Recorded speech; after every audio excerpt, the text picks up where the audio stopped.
Hi, Professor Mahaffey. I hope you're doing well. And I have an academic success plan, but I'm at the end of my journey, and I know most people at this class are at the beginning. So I'm going to tell you what I did and how I did it. So my name is Amy Oberg. I am getting a bachelor's degree in biblical studies, and my graduation date is May 18th, 2019. Yay! So I wanted to give you a story about why I was motivated to pursue a college degree. It's kind of an interesting story of how I actually got to this place. But about 20 years ago, I made an agreement, unfortunately, with the enemy that is now broken. But it all started kind of in high school. I graduated. I didn't like high school really at all, but I graduated my junior year.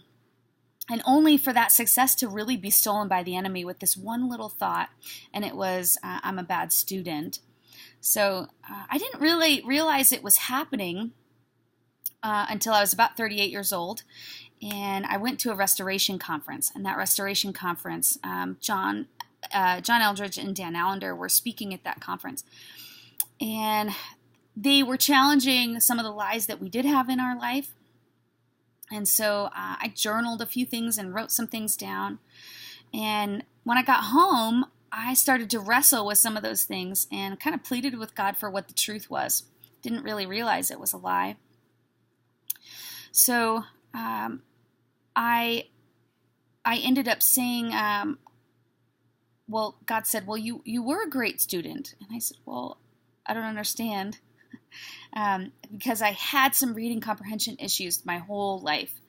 And there was this silent sibling rivalry that was happening between my sister and I, which I didn't realize that was happening either. She's a super intellectual. She's book smart. She had a photographic memory. And I always thought that I was just the street smart kid. But once it got brought to the surface, God was able to speak some truth into my education. I also was in this interesting place in my life where I came to the end of what I could teach myself at 38 years old. Imagine that. I was a pastor's kid, and I really wanted to know more. I had been through every resource, every Bible study, every online web thing, every group, every women's group. But I felt like I needed more information about the whole overall story of the Bible, how those pieces fit together, and I just felt like there were gaps. There were a lot of small gaps that I needed to fill up. So God kind of said, listen, you're not a bad student, and you can learn more. So I kind of said, okay, I'm going to do it. I'm going to start applying. And I did. I got accepted, which was amazing. The question prompt here is, after I graduate, what do I plan to use my degree for? And I've already been serving as a worship director for the last few years, about 2 years, and at my home church. And I feel like a biblical studies degree is helping me grow disciples. It's helping me grow myself. And while I went for this degree specifically for a heart education, just to fill in my own personal gaps, I now have credentials to actually have the position that I already have, which I didn't realize that, I think, until yesterday. I ended up going into work and going, hey, pastor, guess what? I can finally be legit. I'm actually going to have a degree, so I can be shepherding people. Really cool. The challenges, barriers, and obstacles. One of the first barriers I faced was the barrier of myself. Can I really do this? The first week, when I started, I got my books, I got all excited, and then I started reading, and comprehension comes up immediately. And then I realized that my vocabulary is so low that I was like, I don't even know any of these words. So I ended up having a notebook in front of me for probably the first year of just writing words down as I was reading, or defining them as I go. So I knew even what the teachers were talking about or what the scholars were talking about in the books that I was reading. That was a huge, huge obstacle for me. One of the other obstacles I had was emotional health. I was faced with a prodigal daughter leaving just 2 months before I started school. My emotions were rampant at the time. My mama heart was broken. And I was honestly just trying to stay sane. And I feel like God was confronting my own situation with himself. And he just inserted himself into the conversation, into my life by school. My husband was amazing. He was supportive of the whole school thing, even though his heart was broken too. We really had to forge together and had to look at health. Health in a way that I have never viewed health. I've always viewed health as a physical health, and I'm not really good at it, honestly. But he was calling me to a healthy life, a healthy heart, and a healthy walk with God, so that when our daughter looked at us, she would see health, and she would see that our faith didn't waver, even though it was a really hard time. One of the other obstacles I faced during this time was serving. My heart was broken, so God said, I want you to serve anyway, even though this is hard, and that was really difficult. So I started school, and when I was in my, I started school, and then I ended up getting this job unexpectedly. We moved to Kingman, and then within a year, God was calling me into ministry to serve in my gifts, which is leading worship. That was a huge transition in my life, to go from, family to now I'm going into school, and I was doing that full time, and then I was called into part-time ministry. It was a lot, being as broken as possible. So exponential pain, serving God is exponential growth in ministry and education. It was a big deal. In the midst of all of that, within 6 weeks of starting to serve, my senior pastor had a heart attack, and the VA called him to resign within the next few months, and we went into this huge transition of an interim pastor. And there were so many times where I just wanted to lay the whole position down and be like, okay, Lord, I'm just going to focus on school and do nothing else. But he called me to be one of the faces of the ministry at this church, one of the only static faces for 2 years while we searched for a new pastor. So some of the amazing things that happened inside of that was that the church actually began to explode the moment that pastor resigned. So in June of 2017, we had 200 to 250 adults coming to church, and it was starting to climb when we got the interim pastor, which was amazing. And as of January 2019, we have 800 adults every week. And so we've just seen God just move mountains in this little city. And we now have a senior pastor, which is amazing. His name is Matt Larson. And he's all about discipleship. And so the church is exploding. He's teaching the whole Bible. We have this incredible staff now. We're not fully staffed yet, but we're getting there. And we're on our way to making disciples who make disciples, which is incredible. A couple of other challenges were time management. I have to say no and I have to say yes to friends, ministry, and I have to prioritize properly. I've been able to utilize teachers and pastors to counsel for encouragement, and I found it really amazing that SRAs are praying for me and calling me every semester. One of the things that is another challenge in this degree is conviction versus non-negotiables. I've heard that seminary is cemetery, so Moody does a really good job of learning the whole scope, learning the whole value of the information, without losing the heart of what God's called us to. So you have to be open to others' opinions, and you have to study the Word, which helps me better understand the Word to the best of my ability, knowledge, and experience. I also, Moody has a litany of resources, which is amazing.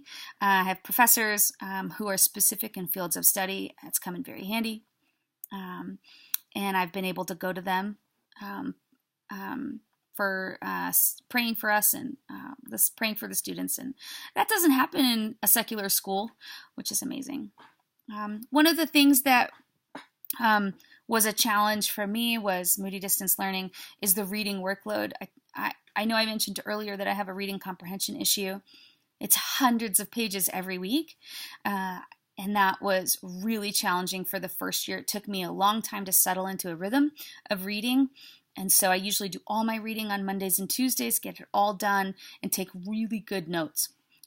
Because I'm an audible learner with reading comprehension issues, it was probably more challenging for me than most. Like, my husband hasn't had as many issues in the reading department, even though it's just drinking out of a fire hose. The videos from the teachers every week are really, really good. But I can honestly say that I don't use Audible books anymore because I can actually read faster than I can listen to now, which is amazing. We'll just beat the enemy down a little bit more.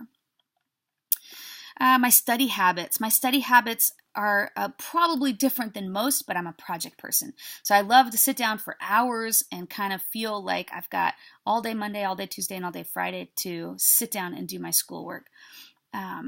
That's like 3.5 days of studying, which is amazing.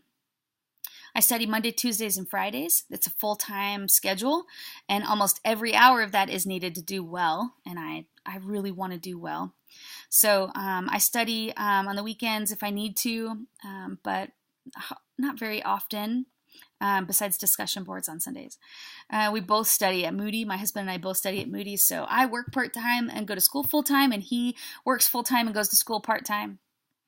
So, I wanted to let you know that we do have a Sabbath, which is Friday to Saturday night, which is amazing, and we really stick hard to that, so that's good. I also wanted to let you know that it's amazing what God has for us. So I told you about my daughter. She left March 23rd of 2016, and as of 2 weeks ago, she is moving here to Kingman on March 31st. So almost 3 years to the day. God filled that gap of brokenness, not only with education and with serving, but now she is coming back when I'm getting ready to graduate, which is awesome. So I feel like I've been gifted with healthy emotional spirituality, which is amazing. My support network is my husband, Dennis. We study together, which makes it awesome. We get to process together. My lead pastor, he's been amazing to allow me to do my job part-time and work on the schedule that I need to. I also have a family, which is my parents and my brother, his family of 6, which he's got 4 kids, all under the age of 10. And we have done family nights, and I've been able to say yes and no to them.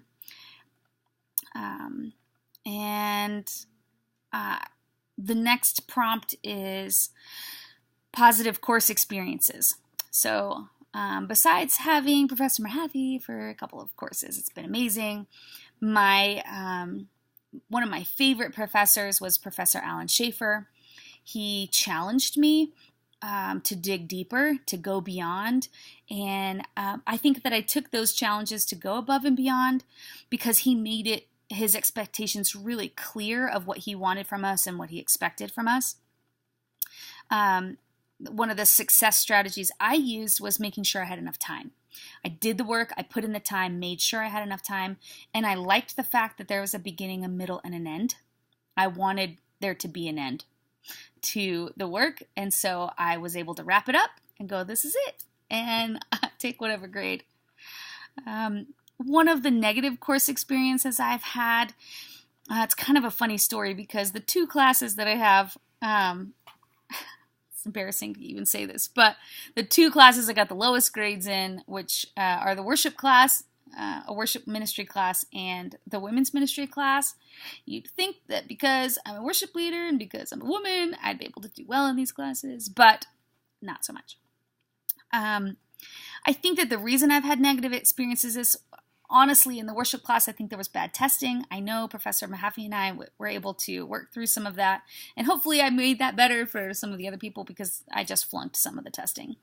And in the women's ministry class, that class is going on currently. I'm in week 6 of that, just like this class. And I'm not a fan of the, not only the workload isn't as bad of a deal, but I don't really believe in where that outline is going. And I think that it plays very much into the things that women hate about women's ministry. And I might be a nonconformist and I might be rebellious, but that might be my opinion.